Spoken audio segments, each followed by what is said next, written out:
bom de e, portanto, agradeço a todos aqueles que demonstraram interesse neste nosso tema que hoje aqui nos junta. Este nosso It's Time to Talk About, desta vez é dedicado à proteção de dados, competitividade by design. Vamos falar sobre SIG, PDSI, Sistemas Integrados de Gestão, Proteção de Dados e Segurança na Informação, também a importância de governance de proteção de dados nas operações, estágios de maturidade das organizações e maiores desafios organizacionais. Após a apresentação inicial do nosso orador, que já vou apresentar, faremos também o nosso momento de debate, no qual poderão contribuir com as habituais perguntas. Mas antes de avançarmos para o nosso It's Time to Talk About de hoje, propriamente dito, quero já aproveitar também para lembrar o próximo evento do ITSMF. Vai acontecer a 16 de junho, por esta hora, pelas 6 da tarde. Esta é mais uma sessão que vai contar com a participação de José Ruivo, para quem nos acompanhou na 17ª Conferência Anual no início deste mês.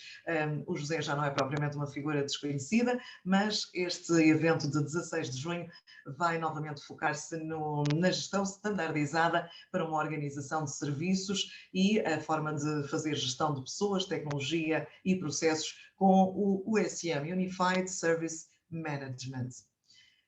O nosso debate mais à frente será então moderado pelo membro da direção, António Bento. E agora uma apresentação do Filipe Pereira, também já bastante conhecido destas leads e também ele orador da passada 17ª Conferência, do passado dia 5 de maio. Filipe Pereira é Head of Digital Lead and Protection na LCG, responsável pelas ofertas de proteção de dados e de segurança da informação e tem acompanhado diversas organizações, pequenas, médias e grandes, tanto públicas como privadas, no seu caminho para a conformidade. Portanto, é um leque bastante abrangente de exemplos de que seguramente nos vai falar durante este final de tarde. Tem mais de 10 anos de experiência como consultor de gestão e de comunicação. Paralelamente, é também vice-presidente da Humanity of Things Agency, COO da Portholândia, Câmara do Comércio Holanda-Portugal e diretor-geral do Inov Legal, Instituto de Inovação Legal e Tecnológico em português. Filipe, muito bem-vindo, muito obrigada por estar esta tarde com o ITSMF. Eu sei que a melhor nota de boas-vindas provavelmente seria dizer-lhe que poderia brindar-nos com o seu conhecimento durante bastante tempo, mas vou pedir então que a apresentação não se alongue muito além da meia hora, para depois podermos ter também a ocasião de trocar outras ideias, inclusivamente com quem nos acompanha no momento do debate. Filipe, o ecrã é seu, muito obrigada, sejam todos muito bem-vindos, boa tarde.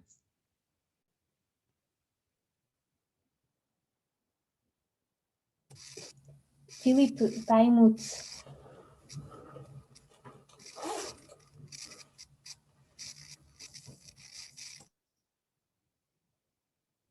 E agora? Está ótimo, obrigada. Agora já está ótimo, obrigado, Raquel. Obrigado, Daniela, boa tarde a todos. Antes de mais, agradecer o convite à ITSM, primeiro pela presença, pela oportunidade de participação no evento dia 5 de maio e hoje com esta talk. O conteúdo é muito e, portanto, não me vou tentar ser célere na forma como vou partilhar este conteúdo.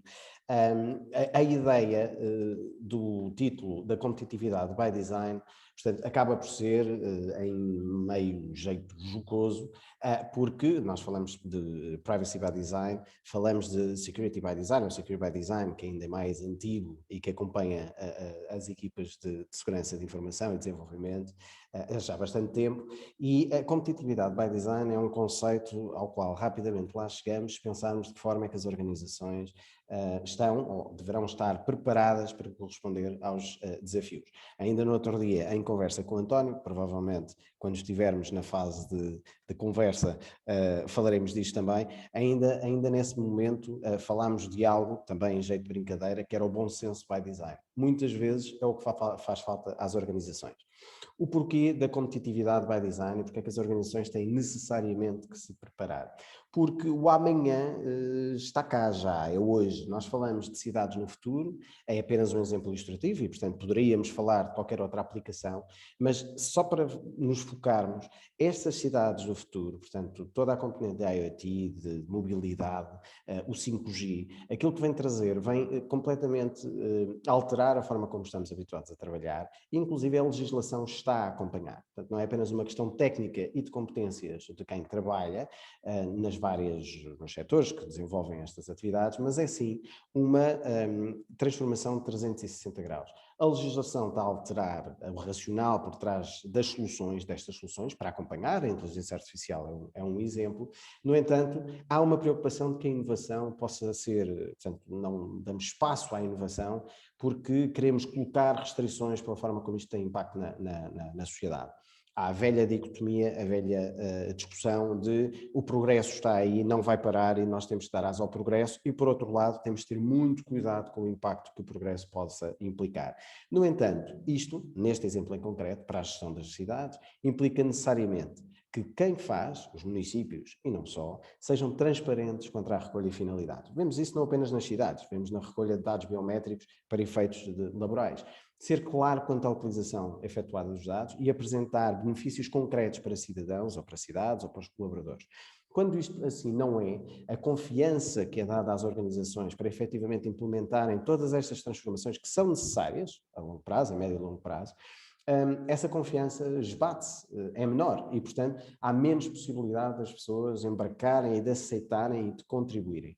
Tudo isto é necessário trabalhar dentro da organização de forma holística. Se olharmos para as características de uma organização competitiva, e eu não vou detalhar, porque isto não é obviamente uma talk sobre o que é competitividade, quando olhamos para o que é uma organização, uma empresa competitiva, tem que ser alguém que comunica com os seus stakeholders, tem que, de alguma forma, dar mérito, ou reconhecer o mérito e dar valor aos seus recursos mais preparados, tem que empregar ou utilizar metodologias de planeamento estratégico, tem que potenciar governação corporativa, não apenas numa componente de gestão, mas o governance dos vários sistemas, seja de qualidade, seja de sustentabilidade, seja de segurança, seja de proteção de dados ou privacidade. Tem que gerir riscos acima de tudo e quem não o faz não sabe quais os riscos a que está exposto e, como tal, muitas vezes acaba por perder mais tempo a mitigar e a resolver problemas que poderiam ter sido evitados se os riscos tivessem sido identificados. Tem que facilitar trocas de informação e comunicação interna entre departamentos. Ainda hoje, numa reunião, durante o início da tarde, falávamos precisamente disto. Há muitos valores dentro da organização que não têm espaço para fazer valer a sua voz e opiniões concretas e ideias de como a organização pode melhorar. Tem que haver este espaço. E tem que haver, obviamente, um foco na busca de resultados definidos para a organização, sendo que estes resultados não podem ser meramente financeiros ou económicos. Se nós continuarmos, há aqui outros indicadores de competitividade que poderiam ser identificados.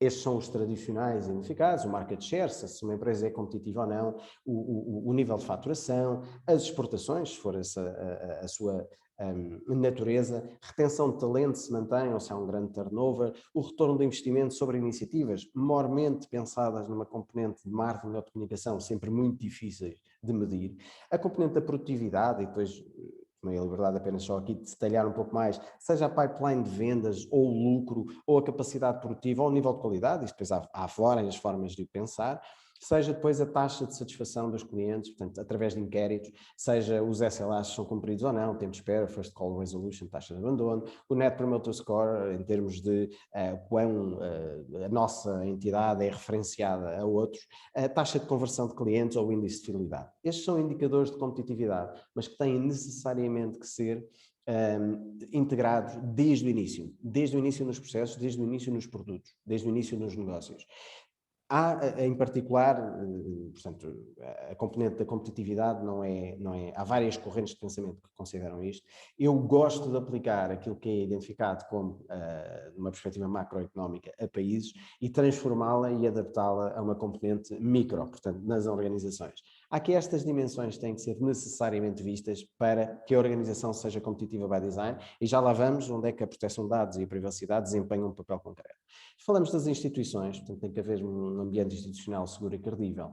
Falamos das infraestruturas, componente técnica, tem que ser abrangente e eficiente, não pensando apenas nas necessidades do hoje, mas escalando para responder aos desafios da amanhã. Tem que haver estabilidade económica, necessariamente. Tem que haver saúde e well-being ou bem-estar dos colaboradores para que se sintam como parte integrante de uma casa e que possam contribuir para o desenvolvimento desta. Tem que haver a formação, como sempre, mas uma formação para que estes trabalhadores tenham a capacidade de dar mais à casa. E as organizações têm que deixar de ter medo de perder os colaboradores, porque se têm medo de perder os colaboradores, já os perderam. Significa que não confiam o suficiente para os colaboradores se sentirem empowered, não é? Ter as condições para se desenvolver e dar mais à casa. E se de facto houver um percurso de desenvolvimento dentro da casa e que depois esses colaboradores saem, significa que a empresa teve um impacto bastante positivo. É isso que perdura em termos de capital de confiança também da organização. A eficiência da gestão do capital humano, que é essencial não só para garantir este menor turnover, qualificações, etc., mas para garantir que quando determinados colaboradores não estão bem numa determinada função, onde é que eles podem integrar dentro de outras funções na mesma organização. Isto é uma prática muito pouco feita, particularmente em Portugal, mas não é só um caso exclusivo. Disponibilidade de tecnologia, portanto, para além da infraestrutura, tem que haver condições para se adaptar e para poder integrar a capacidade de tecnologia para melhorar os seus processos. O tamanho de mercado é essencial para uma componente competitiva. A sofisticação da cadeia de abastecimento, isto é muito importante, porque começamos cada vez mais a olhar para as condições dos nossos fornecedores ou de como é que nós, enquanto fornecedores, nos situamos na cadeia de abastecimento dos nossos clientes. E estes são fatores de característica, portanto, de diferenciação, muito importantes na hora de escolher ou reter uma determinada relação profissional. Portanto, de prestação de serviço. E mais uma vez a proteção de dados e a privacidade desempenha aqui um papel, porque cada vez mais há aqui uma necessidade de exigência de corresponder a requisitos. E por fim, a inovação e, portanto, apostar numa inovação contínua de produtos e processos de forma a manter a competitividade. Chamo eu a atenção para o seguinte: a inovação não é necessariamente coisas novas e partir, nós falámos disso na sessão de 5 de maio, muitas vezes é apenas melhorar e transformar o que já existe, os processos que já existem e as equipas que também já existem. Quando falamos de competitividade by design, e aqui já entrando numa lógica da proteção de dados, tem que existir esta comunicação relevante, gestão de reputação e fidelização de clientes. E se não somos transparentes na forma como tratamos os dados dos nossos clientes ou dos titulares, muitas vezes perdemos essa confiança, perdemos essa característica e cada vez mais isto vai ser um diferenciador. É e deve ser entendido a proteção de dados não como um layer adicional ao negócio ou como uma chatice que tem que ser conforme apenas para corresponder aqui, porque senão estou sujeito a uma multa, mas sim pode e deve ser integrado ou considerado como uma dimensão estratégica para a garantia de competitividade. Não é apenas uma questão de conformidade, é uma forma, ou pode ser uma forma, de obter vantagens competitivas no mercado, porque os restantes que estão no mercado, portanto os restantes players com os quais entramos em concorrência, muitas vezes não têm esta prática adequada e, portanto, não conseguem garantir nem granjear esta reputação.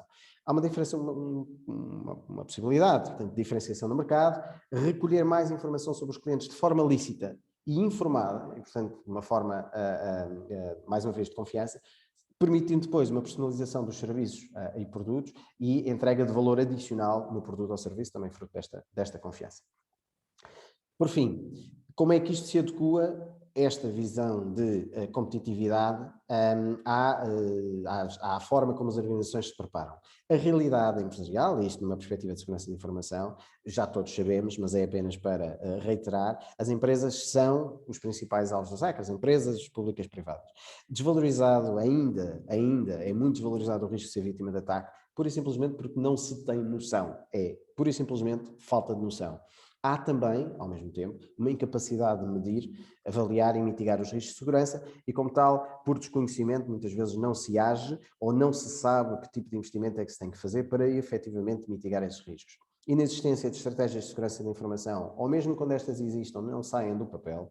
Sensibilização à informação é quase nula ou inexistente. Com certeza que há o esforço de ter esta formação no momento de onboarding, mas depois a componente de acompanhamento, principalmente para aqueles colaboradores que tratam não me refiro apenas a dados pessoais, Poderíamos falar de dados corporativos, dados financeiros, dados de extrema importância para a competitividade da organização, mas que ainda assim não existe política de classificação de informação que efetivamente vá ao detalhe de garantir que os ativos são geridos e que as práticas dos colaboradores são consonantes e, portanto, que há aqui um controle sobre a forma como a informação é veiculada ou partilhada. Poucos recursos para dedicar à segurança de informação, a regra geral é esta a realidade, infelizmente, e depois há aqui uma lógica que é sempre muito, muito, muito complicada, que é as direções, as administrações dizerem, ok, muito bem, eu já tenho aqui uma equipa de segurança de informação, fazem o que tenham a fazer, façam o que tenham a fazer, resolvam os problemas, não me deem dores de cabeça, e depois quando se vai pedir mais recursos, seja para segurança de informação, seja para proteção de dados, a perspectiva é, mas e qual é que é o retorno? A não ser, e isto é praticamente das organizações, se coloque a cenoura do atenção que isto pode levar a uma multa, ok, então quanto é que é o valor da multa? Ok, então vou disponibilizar verba. Portanto, ainda hoje, tanto na componente de proteção de dados como na componente de segurança de informação, há limitações orçamentais que são uma barreira concreta à forma como as organizações se preparam. Chegamos então aqui à lógica seguinte, portanto ao ponto seguinte desta apresentação, os sistemas de gestão integrados, inclusive, em particular, perdão, aqui a proteção de dados e segurança da informação. E porquê? Porque eles tocam-se em tantos pontos que quase que poderiam ser uma estrutura gêmea ou siamesa. Se olharmos aqui para a conformidade a longo prazo, entendemos que a conformidade não é apenas cumprir um conjunto de pontos, fazer um checkzito e depois esperar mais um ano para bater novamente nos requisitos da conformidade. Há aqui a necessidade de diagnósticos de avaliação, portanto é o ESIS, a implementação destas ações preventivas e corretivas, sistemas regulares de avaliações e auditorias periódicas, isto inclusive advém, se olharmos para a proteção de dados, advém do próprio Regulamento Geral sobre Proteção de Dados, se olharmos para a componente da segurança da informação, tudo isto está plasmado de uma forma mais direta, menos indireta, nas normativos, em particular 27.001. Não só, mas em particular. Gestão de conformidade a longo prazo. Isto implica uma definição, uma visão estratégica, porque tem que ter necessariamente em atenção não apenas as operações a decorrer, mas estes elementos, alguns destes elementos. Estratégia e inovação, a cadeia de fornecimento e operações, risco e cibersegurança, experiência do cliente, finanças e tributação, que estão sempre a mudar, recursos humanos, porque não é apenas a política de recursos humanos da casa que tem que se adaptar, os recursos humanos são diferentes, portanto agora quando falamos de millennials, estamos a falar de um conjunto de outras características de personalidade que devem ser acolhidas, não necessariamente rejeitadas, mas acolhidas, ou pelo menos entendidas, e depois há todo um manancial de elementos de tecnologia que têm que ser integrados, a bem ou a mal, para que a organização se torne e se mantenha competitiva. Quando olhamos para o ciclo de vida da segurança e da proteção de dados, é aqui que começamos a olhar ou a assistir a semelhanças muito concretas.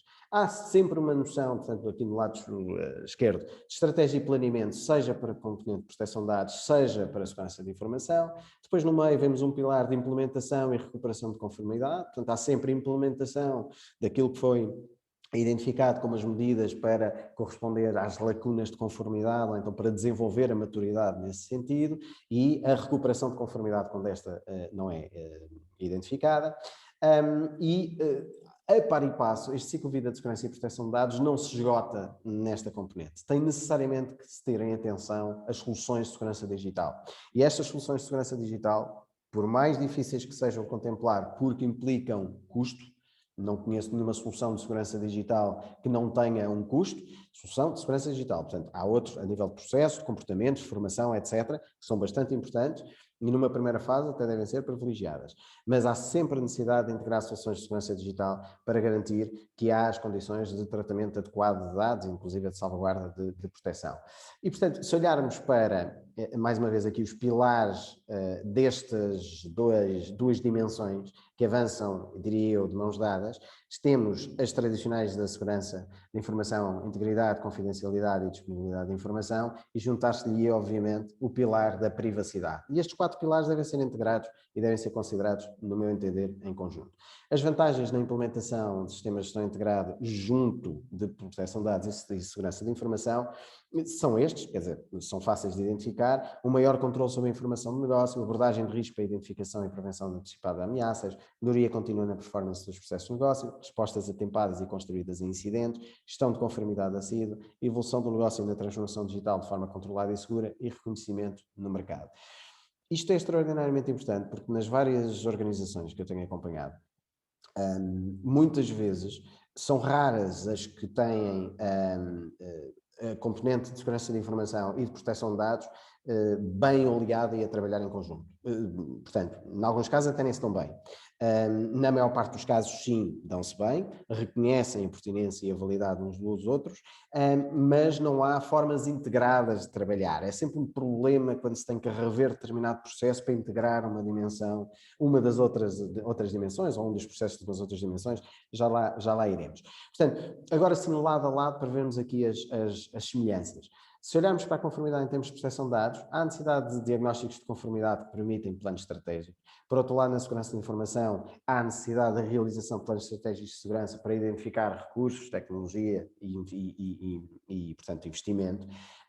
Há necessidade, no âmbito da proteção de dados, da realização dos AIPDs, das avaliações de impacto sobre proteção de dados, e do outro lado, há necessidade de análise de risco. No lado da proteção de dados, há, portanto, o desenho de roadmaps para implementação com medidas corretivas, ou que sejam necessárias para garantir essa conformidade. Por outro lado, na segurança de informação, há sempre a necessidade de garantir que esta conformidade é mantida ou, se não é, que há estes planos de recuperação, e a sensibilização e informação são comuns aos dois troncos. E por isso digo que eles devem ter muito em comum também. Na implementação e na gestão, quer da proteção de dados, quer da segurança de informação, identifica-se exatamente as mesmas semelhanças. Implementação de planos de recomendações ou planos estratégicos de segurança, auditorias de conformidade, auditorias de segurança, DPOs, portanto, o encarregado de proteção de dados, que agora muitas vezes até se assiste à figura do encarregado de proteção de dados externo, não é? O as a service, ou apoio de consultoras a encarregados de proteção de dados, o mesmo na componente de segurança de informação. Portanto, CISOs, o CISO as a service, ainda raro, mas muitas vezes já se vai vendo essa maturidade ou essa necessidade quando não há capacidade interna ou não há recursos internos para os ter, ou apoio, inclusive, externo a CISOs, para que possam desempenhar bem o seu trabalho. Definição e implementação do sistema de gestão de privacidade, definição e implementação do sistema de gestão de segurança de informação, gestão e implementação de auditorias e avaliações de conformidade, igual em termos de segurança de informação, e escolha e implementação de ferramentas de gestão de proteção de dados e escolha e implementação de ferramentas de segurança de informação. Por isso é que eu digo que se analisarmos, com algumas diferenças obviamente, mas se analisarmos ponto a ponto, elas são tão parecidas e tão iguais que deveriam efetivamente ser trabalhadas em conjunto. O DPO e o CISO têm pontos de interação muito grandes, ou deveriam ter, e se lhes juntarmos aqui nas grandes organizações a figura, por exemplo, do Chief Data Officer, que tem como objetivo retirar o maior valor possível dos dados, o Chief Data Officer como é que se correlaciona com o DPO, como é que se relaciona com o CISO? Pois raramente existem, em termos de governance, mecanismos, processos e momentos para que efetivamente trabalhem em conjunto. Se olharmos para a maturidade de processos, porque isto, ao fim e ao cabo, quando se trata de sistemas de gestão integrada, estaremos necessariamente também a considerar a maturidade de processos, seja ITIL, seja 27001, em termos de segurança. Há aqui níveis de complexidade, obviamente que isto tem por trás, isto é a matriz que nós utilizamos na LCG, mas isto tem por trás, obviamente, rankings de identificação destes níveis de complexidade e níveis de maturidade. Portanto, os níveis de complexidade, enquanto 1, 2 e 3, depois terão uma correspondência se a organização tem ou está em vias de ter sistemas de segurança portanto, gestão de segurança de informação ou sistemas de gestão de proteção de dados. Portanto, se não tem nada, se está em vias de ter ou se já tem implementado. E consoante o nível de maturidade da organização, em termos de processo e de forma integrada, há necessidades que devem ser ou podem ser consideradas e contempladas como um programa de planeamento estratégico de implementação. Seja no nível mais básico, onde é necessário, obviamente, formação e sensibilização, ainda um diagnóstico de conformidade, implementações políticas de base de segurança, muitas vezes não existem, algumas das políticas mais basilares, mas que são essenciais na gestão de dados, e mais uma vez não apenas dados pessoais, mas na gestão de dados dentro da organização e serviços de encarregado de proteção de dados, e à medida que vamos avançando, vai-se densificando, portanto não fica para trás as necessidades básicas, mas vão-se densificando ou granularizando as iniciativas que se podem realizar com aquela organização para efetivamente acompanhar a dimensão e a complexidade do seu negócio. Chegados a este ponto em que identificamos o que é ser uma organização competitiva e de que forma é que as estruturas de proteção de dados e de segurança de informação, entre outras. Portanto, isto não é exclusivo destas duas, mas em particular estas duas são muito próximas. Chegamos aqui à componente da governance, proteção de dados, e como muitas vezes tem sido maltratada. Porque muitas organizações aquilo que fazem é, quando fazem, identificam um DPO, não lhe dão condições, ou se lhe dão condições, este próprio DPO muitas vezes não tem, não é sua culpa, mas não tem visão e conhecimento da organização para poder interagir com os restantes sistemas da forma mais adequada para corresponder às necessidades. Não só de proteção de dados, mas de negócio, porque acima de tudo, isto tudo gera para que o negócio seja possível. Se a empresa não for, obviamente, viável, nada disto fará sentido e será apenas obstáculos em cima de obstáculos. Em termos de governance, em termos de posicionamento, portanto, a responsabilidade assumida, e é importante começarmos por aí, temos o Comitê Europeu de Proteção de Dados, temos a Autoridade de Controlo de Proteção de Dados, a CNPD neste caso, depois temos a tutela ou grupo, no caso da administração pública, tutelas, ministérios, no caso público pode haver grupos empresariais, Depois temos, no nível mais abaixo, os controladores que fazem parte, então estamos a falar de um grupo de empresas, estamos a falar depois de cada uma das empresas, estamos a falar da tutela em termos governamentais, estamos a falar dos seus organismos, temos os subcontratantes, os controladores, e depois ainda temos os subcontratantes, que são os subprocessadores, que correspondem às exigências dos processadores, que por sua vez têm que responder às exigências dos controladores. Isto é uma componente de responsabilidade, que é importante para identificarmos. No âmbito desta matriz, existem obrigações que aos quais os controladores têm que corresponder, isto tudo emana da legislação, seja o RGPD, seja a lei de execução, e portanto, não apenas a nível jurídico, mas também processual e tecnológico. Não vou portanto, ser detalhado neste contexto, porque esta informação está acessível e é conhecida. Há obrigações enquanto processador, e portanto o processador também tem um papel definido nesta sua relação com o controlador, e portanto tem que demonstrar essas evidências ao controlador, e tem que se responsabilizar pela parte que lhe compete de processamento. Mas, se olharmos aqui para a componente da proteção de dados, há uma sugestão de políticas e processos de TI que pode ser identificada à partida. Todas estas componentes, todas estas políticas são exemplos de políticas e processos de TI que, não estando concretamente materializados no RGPD, e portanto o RGPD e depois a lei de execução, aquilo que dizem as medidas técnicas e organizativas adequadas, deixam portanto isto em aberto, a verdade é que é sabido e tem sido aplicado, essas medidas técnicas e organizativas são identificadas primeiramente na 27.001 e depois, quer com a resolução do Conselho de Ministros 41/2018, quer com o quadro de referência nacional para a cibersegurança, foram identificadas estas medidas aplicadas numa lógica de segurança, cibersegurança, sempre num contexto, e devem ser aproveitadas, obviamente, devem ser conciliadas com esta perspectiva lógica de proteção de dados. Portanto, estas são algumas das políticas e processos, também não vou detalhar, que são essenciais à garantia de conformidade, privacidade e proteção de dados e que dizem respeito a uma componente de segurança de informação. Portanto, mais uma vez, esta aproximação entre as duas áreas que não deve ser dissociada. Em termos de governance e proteção de dados, temos governação da proteção e privacidade de dados dentro da organização.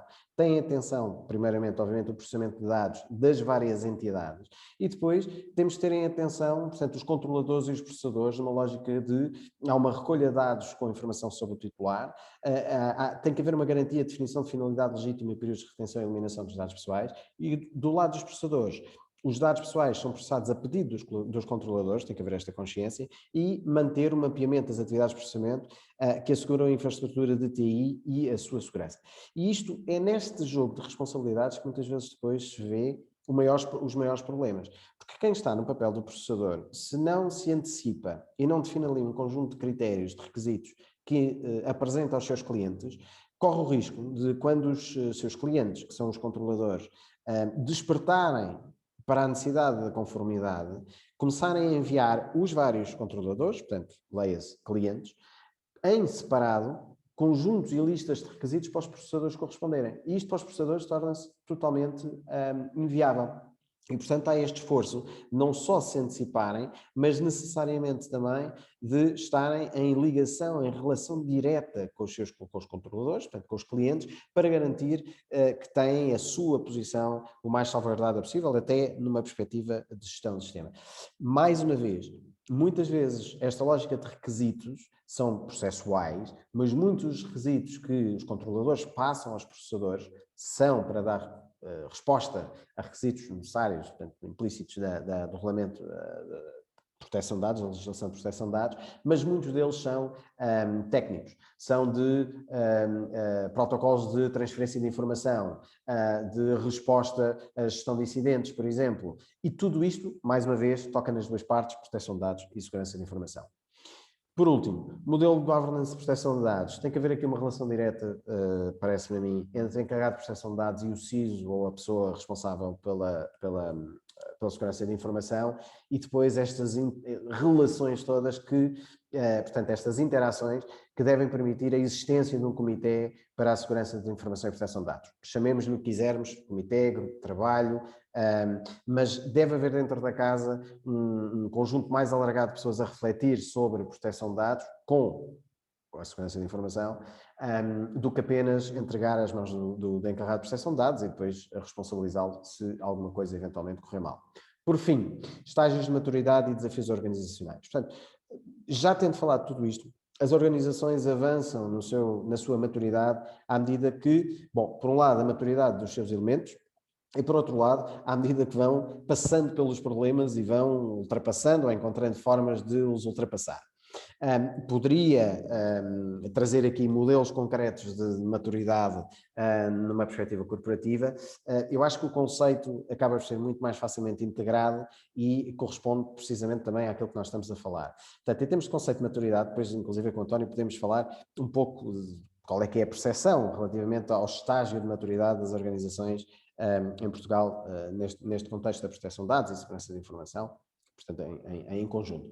Mas, se olharmos para um conceito em termos de psicologia, a maturidade começa quando o drama termina. E, portanto, dentro da casa tem que haver sapiência e calma o suficiente para analisar os problemas, e a melhor forma de o fazer é com uma análise de riscos. E, portanto, eu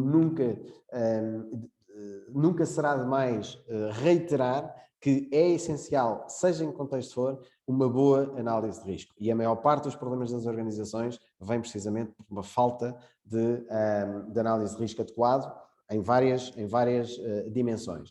Se pensarmos no qual é que seria o caminho para a maturidade nas organizações, portanto, primeiro há aqui uma identificação de quais os riscos, as sanções e as coimas são obviamente aquilo que as administrações mais atenção dão. Depois há necessariamente o dano reputacional, que é muito impactante e tem tudo a ver com a componente da confiança que os clientes, neste caso titulares de dados, têm na nossa organização, e danos organizacionais, ou seja, quando há problemas, regra geral, e no português corriqueiro, rolam cabeças. Ora, se há pessoas que acabam por sair da organização e estas lá estavam por um propósito, torna-se difícil substituí-las, ou torna-se difícil alterar os processos de um momento para o outro sem que haja impacto a nível de negócio. E, portanto, tudo isto tem que ser pensado para mitigar este risco. Em termos de preparação, portanto, há aqui uma lógica de responsabilidade transversal da organização. Isto não deve morrer sozinho numa determinada grupo, pessoa ou equipa. Tem que haver uma garantia dos direitos dos titulares de A a Z na organização, e, portanto, isso faz com um mapeamento adequado da atividade de tratamento, é prática da conformidade da proteção de dados, mas depois tem que ser refletido ao longo das várias equipas e unidades orgânicas.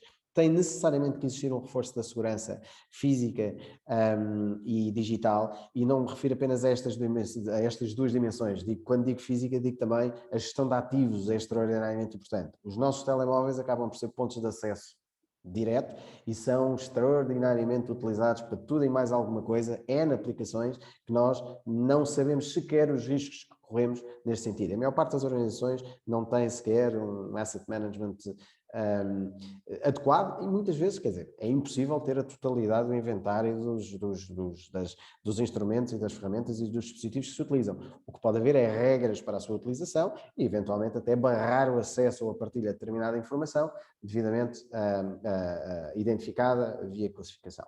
Portanto, reforço da segurança é necessário.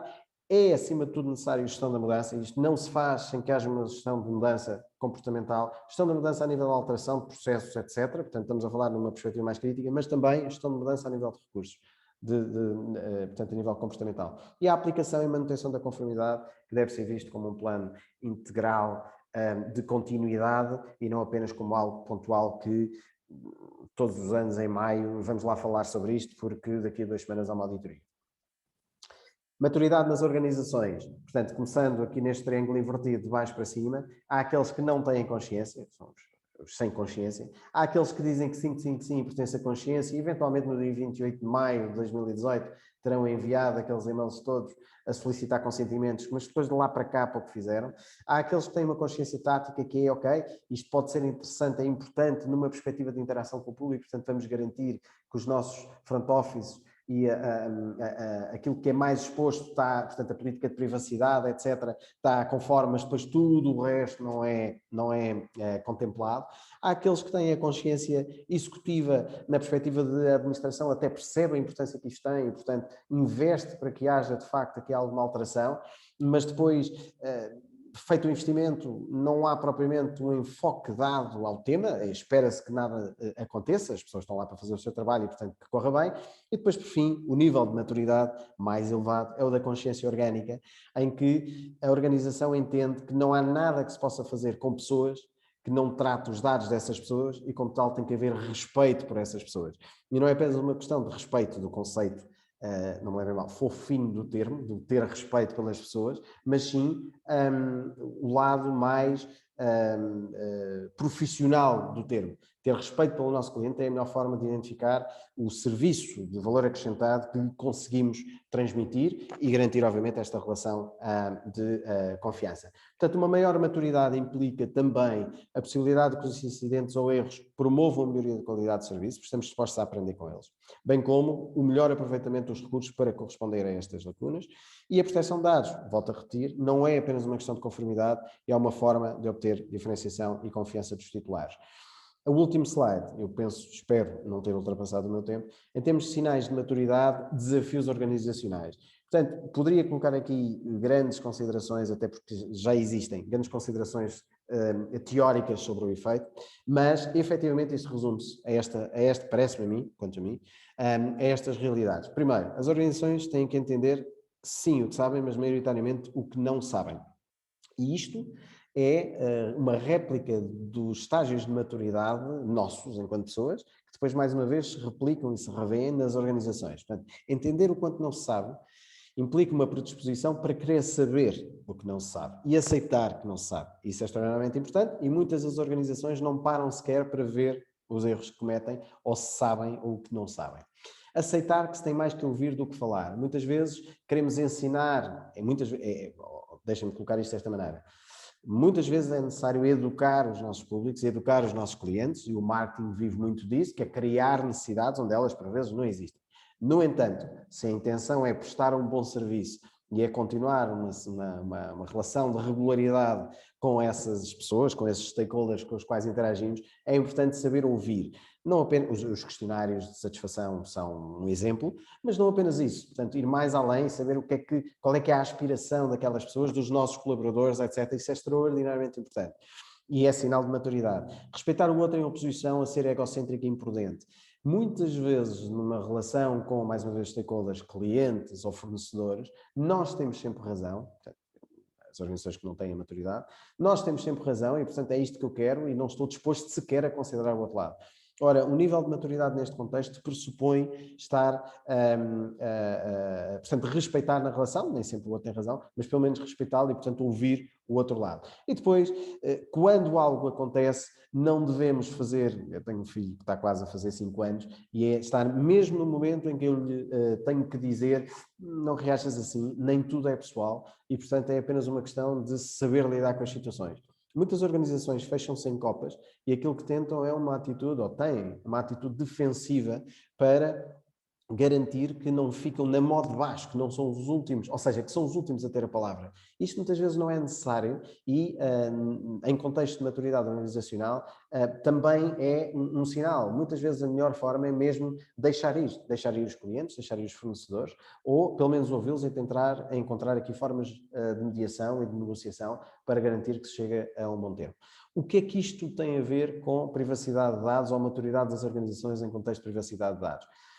Poderão dizer que é difícil fazer esta correlação, para mim tem tudo. Eu que acompanho as organizações neste sentido, muitas vezes a dificuldade que elas têm é de olharem para os tratamentos que fazem e olharem para neste caso os titulares, como entidades a quem, mais uma vez, devem respeitar, têm que respeitar e têm que ouvir, têm que falar com esses titulares para garantir que os titulares sabem e estão confortáveis com a utilização dos dados.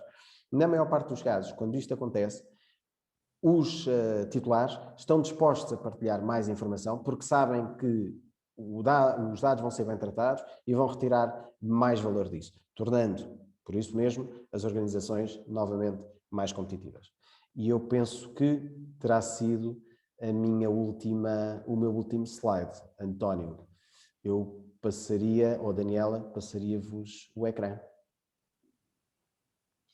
Muito bem, só mesmo então agradecer, Filipe Pereira, esta intervenção inicial, sempre tão abrangente, sobre estas questões não só da implementação, mas também da manutenção da conformidade e tudo aquilo que está à volta da segurança, ainda tantas vezes, enfim, deixada para um segundo plano ou fica um pouco na sombra.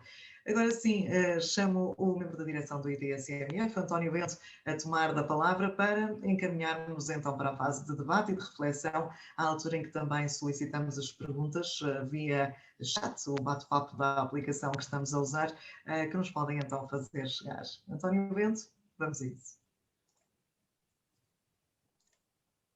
Ok, Daniela, muito obrigado. Filipe, começo por agradecer naturalmente ao Filipe a excelente intervenção, à Daniela a moderação até aqui, esta passagem de testemunho, agradecer também aos presentes, neste momento temos aqui um bom fórum e deixar desde já um desafio, relembrar que, como a Daniela já o fez, podem colocar questões no fórum, teremos muito gosto em enquadrá-las depois aqui na conversa que vamos iniciar agora com o Filipe. Mais um lembrete que temos, daqui a sensivelmente 15 minutos, vai aparecer um pequeno inquérito com 2 questões para também permitir darem o vosso feedback sobre como é que entenderam a sessão, porque isso para nós é sempre um barómetro muito importante e, por favor, preencham-no, porque obviamente temos aqui sempre o objetivo da melhoria contínua e do nosso caminho para a excelência, e mais uma vez reforço, antes de lançar a primeira questão ao Filipe, um agradecimento, porque a apresentação foi de facto excelente, muito integradora e sobretudo partindo do nível estratégico para componentes mais operacionais, mas de uma forma muito, eu diria, metodológica, e portanto foi muito clara e agradeço por isso. Filipe, lançaria já uma primeira questão, naturalmente de cariz um bocadinho mais estratégico ou mais genérico. Nós focámos, e o Filipe focou na apresentação, a questão da participação das administrações, do tomador de decisões, da gestão de topo, e referi um aspecto muito importante. Nós, ao falarmos de privacidade e de proteção de dados pessoais e de gestão de programas nesse âmbito, estamos também a proteger as nossas atividades, os nossos negócios, os nossos resultados, porque obviamente uns não vivem sem os outros e isto não são mundos à parte. Nós já estamos a chegar ou a caminhar àquela fase em que, do ponto de vista da sustentabilidade, da continuidade de negócio e da atenção do decisor, a privacidade e a proteção de dados já não é um enteado, já começa a ser um filho, porque no início, há 3 anos, ainda era ali, há 3 anos com o início do GDPR e quando o tema ganhou mais balanço, ainda era um bocadinho enteado, não é? Estava ali um pouco ao lado e o Filipe explorou isso na apresentação. Qual é a sua percepção sobre esta perspectiva do ponto de vista do decisor? Não sei se será um filho ou um enteado, ainda não é alguém muito, muito próximo. Isto é, há muito maior sensibilidade, muito maior conhecimento do que havia, obviamente. A componente da proteção de dados, portanto, o draft do RGPD começou a ser discutido no início de 2012, aprovado em 2016, com um hiato de 2 anos para a aplicação na sua totalidade, e estamos hoje a celebrar, ontem, 3 anos desta aplicação e ainda há um nível de maturidade, diria eu, relativamente baixo, e isso não se mede apenas pelo investimento, mas por uma série de componentes que referi. em maio de 2018, aquele buzz todo que se gerou com os pedidos de consentimento, ora, quem não tinha ouvido falar do RGPD, na altura ouviu falar do RGPD, porque foi inundado, de forma até disparatada, mas inundado por e-mails em casa. E, portanto, mesmo quem não estava a acompanhar a temática, de repente percebeu que algo se está a passar com os dados pessoais. De lá para cá, o debate, a discussão pública tem sido pouquíssima. Aquilo que se tem visto em termos de discussão pública sobre o tema, e portanto tecido empresarial que permite depois aos administradores e gestores tomarem posições concretas em termos de setor, etc., tem sido pouquíssimo. Tem-se falado no âmbito da proteção de dados, falou-se, por exemplo, aqui o Stay Safe Covid, não é? Falou-se da componente do cuidado a ter com a perspectiva do Bluetooth, falou-se agora recentemente com os censos de que a informação, e são apenas estes, o Hospital dos Barreiros em 2018, 2019, e portanto são estes momentos de maior visibilidade mediática que fazem com que o tema seja discutido publicamente.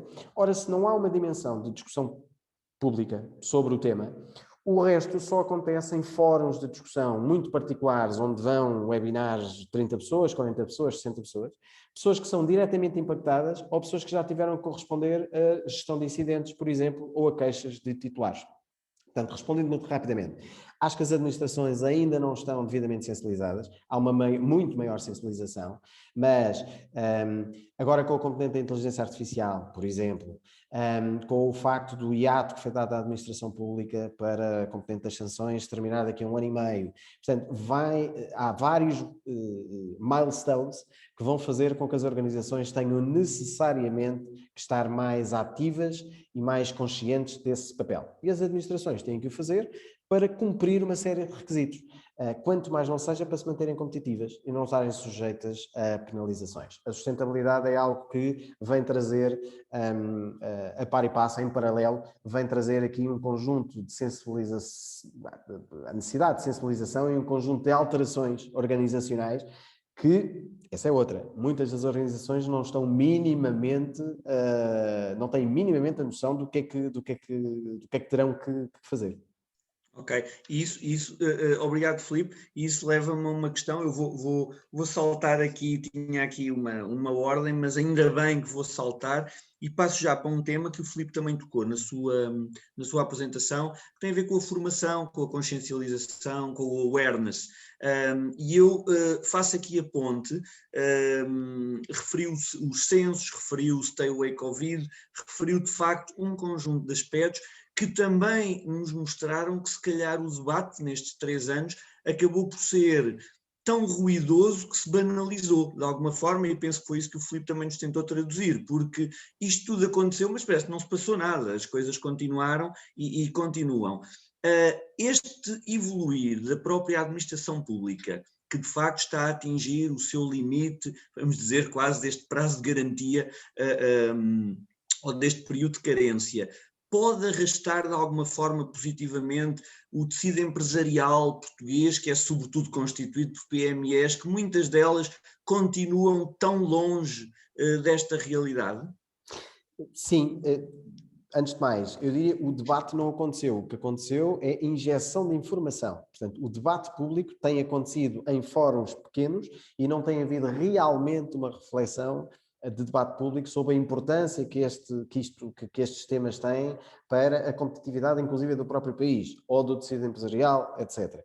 Agora, sim, a administração pública, como em tudo, há entidades na administração pública e pessoas com responsabilidade na administração pública que estão mais sensibilizadas e são mais conhecedoras sobre o tema do que outras. E, portanto, há entidades, particularmente aqueles que são, eu de alguma forma referi isso en passant na minha apresentação, aquelas que são subcontratantes percebem que se não agem agora, mais tarde então estão com, não é um problema, estão com 2 problemas ou 3 problemas em cima da mesa. Aqueles que são responsáveis controladores, depende do nível de maturidade das pessoas que estão à frente, mas estão numa perspectiva muito mais reativa, como sempre. Se é a administração pública que vai depois nortear e ser o motor de desenvolvimento desta maturidade para as PMEs, eu diria que não. As PMEs vão sentir na pele quando as entidades financeiras, bancárias, etc., começarem a exigir alguns níveis de critério de requisitos para lhes poderem, por exemplo, permitir acesso a linhas de crédito ou poderem candidatar-se a determinados projetos de inovação ou de sofisticação ou de requalificação dos seus recursos, porque a componente digital da automação vai implicar a necessidade dos recursos se prepararem e os recursos não estão minimamente preparados sequer para a adaptação. As PMEs, e isto, portanto, com todo o respeito que eu tenho pelas PMEs, principalmente as mais pequenas, e que são um grande motor da economia, as PMEs têm necessariamente que ser enquadradas e orientadas pelas várias associações dos setores para este trabalho, para este projeto. Agora, estas associações dos setores são maioritariamente, as direções destas associações são maioritariamente compostas por elementos destas PMEs. E, portanto, a coisa acaba por ser um bocadinho endógena, que se não tem uma intervenção da sociedade civil, pública e privada, e, portanto, não digo que seja o Estado que tem que resolver isto, acho que as entidades privadas, inclusive, é que têm um bocadinho mais de visão, sabem que para o país ser competitivo e, portanto, para poderem ganhar com isso, têm que garantir que as próprias PMEs estão preparadas. Ok, de facto, tenho aqui mais duas notas, mas essa é uma perspectiva aqui que nos faz pensar um pouco, sabendo também que a administração pública ainda tem aqui um caminho longo, existem poucos os que de facto começaram a dar esses passos desde há uns anos, não necessariamente os 3 anos, mas essa participação associativa é de facto fundamental e leva-me aqui a uma questão que se prende com a privacidade e a segurança by design e a proteção de dados by design. E em particular, quando nós olhamos para este ano pandémico, nós assistimos de facto a uma proliferação de muitas startups por essa Europa fora, por esse mundo fora, sobretudo no âmbito do setor da saúde e dos modelos de negócio da saúde. E quando olhamos para os GDPR trackers em termos de data breaches, em termos de multas, penalidades, etc., também é curioso porque assistimos a que muitas delas, fora do contexto português, mas no contexto europeu, acabam por incidir precisamente sobre o setor relacionado com a saúde, seja pela via das seguradoras, seja pela via de controladores e processadores que estão nesse setor.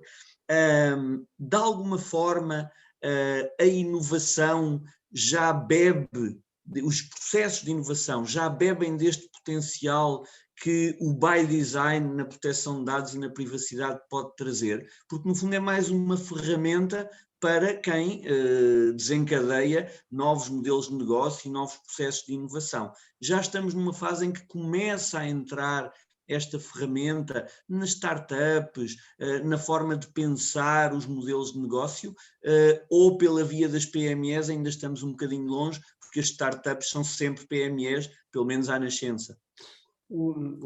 Certo. A resposta não se prende com a natureza das organizações, se são PMEs ou se são startups, mais uma vez, prende-se com a capacidade e a maturidade das pessoas que ou estão à frente dessas ideias de negócio ou apoiam e orientam estas ideias de negócio.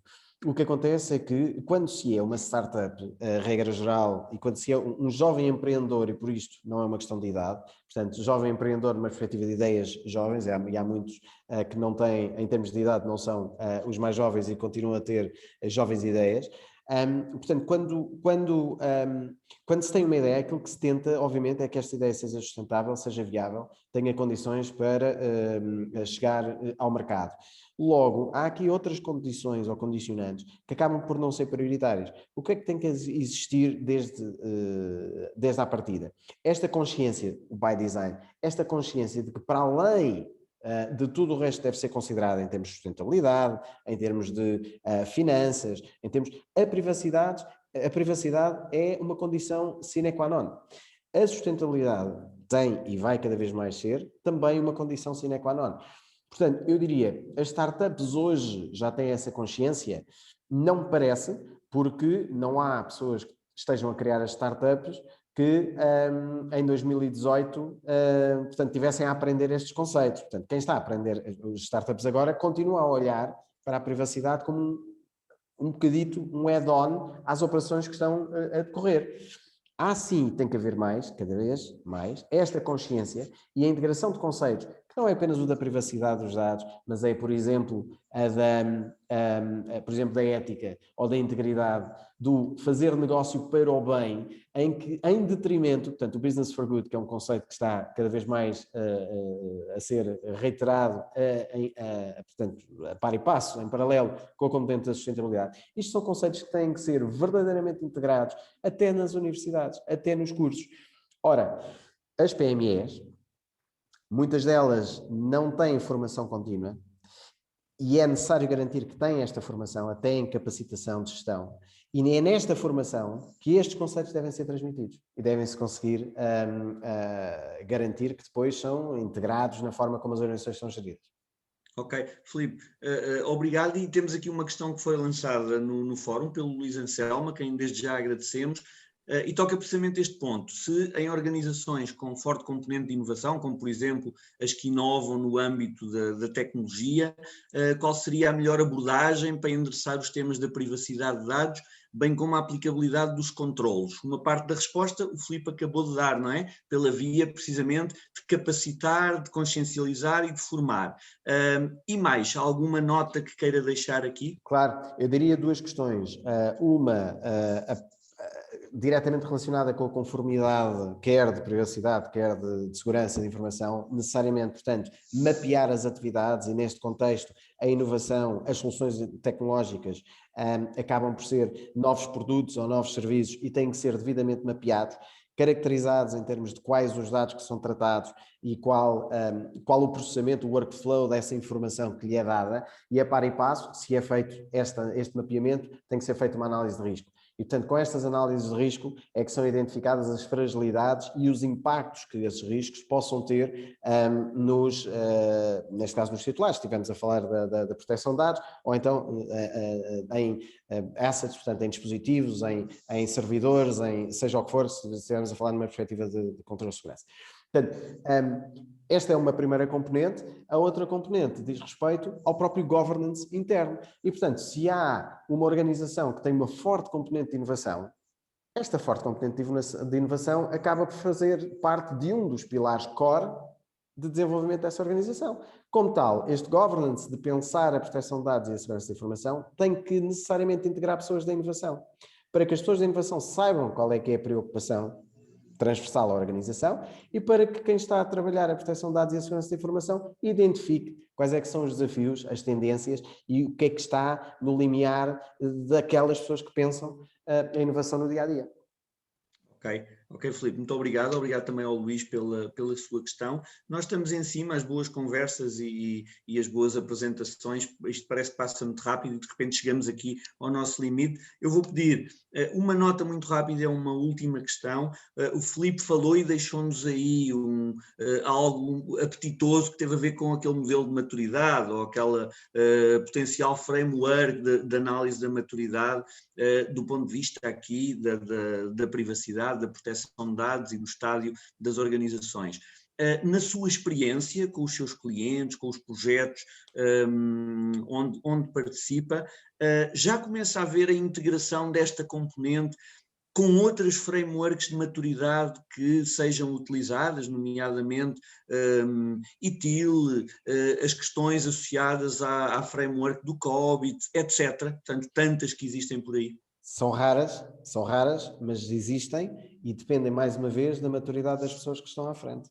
E, portanto, quando a organização tem à frente da componente de segurança de informação ou da proteção de dados, elementos que têm conhecimento, na maior parte dos casos, e nos casos que eu estou a falar, têm experiência, mas têm também conhecimento das outras dimensões, muito mais facilmente acabam por integrar e daí aquilo que eu chamo os verdadeiros sistemas de gestão integrado que englobam aqui as aprendizagens, os processos e a maturidade das várias componentes.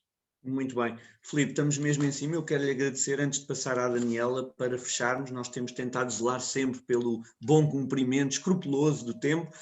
Deixava só uma nota final. A excelente apresentação que o Filipe nos trouxe culmina com aquele clássico que é ensina-os a pescar, não lhes des apenas a cana nem o peixe. E, portanto, diria que esta capacitação passa muito por aqui e, de facto, é uma pedra de toque que temos que lutar e pela qual temos que tentar partir, porque, de facto, como disse tão bem, não depende da organização A, B ou C, nem da dimensão, nem da complexidade, nem do setor de atividade, depende mais do humano e do perfil e do profissional, e é sempre por aí que é o elo, quer o mais forte, quer o menos forte, na segurança de informação, na privacidade e nestas temáticas. Filipe, foi um gosto novamente, obrigadíssimo pela sua disponibilidade e pela excelente participação. Daniela, força, obrigado. Muito obrigada, caro Filipe, caro António, e muito obrigada a todos os que nos acompanharam nesta nossa hora de It's Time to Talk About. Muito obrigada também pela questão que o Luís aqui nos colocou. Só lembrar então que no próximo dia 16 de junho vamos estar juntos novamente em mais um evento do ITSMF, já a caminho do verão, mas vai ser seguramente mais uma tarde de partilha de conhecimento e partilha da experiência entre todos nós. Pela minha parte, também deixar muito obrigada pelo convite para estar aqui convosco esta tarde e dizer também, acompanhem-nos nas redes sociais, estamos a procurar manter-vos atualizados e informados sobre a nossa atividade e sobre os resultados, não propriamente conclusões, porque em espaços de debate não se chega exatamente a uma conclusão, mas assim a um caminho a traçar e, portanto, vamos procurando partilhar tudo convosco, quer nas redes sociais, quer no site. Muito obrigada a todos, até dia 16.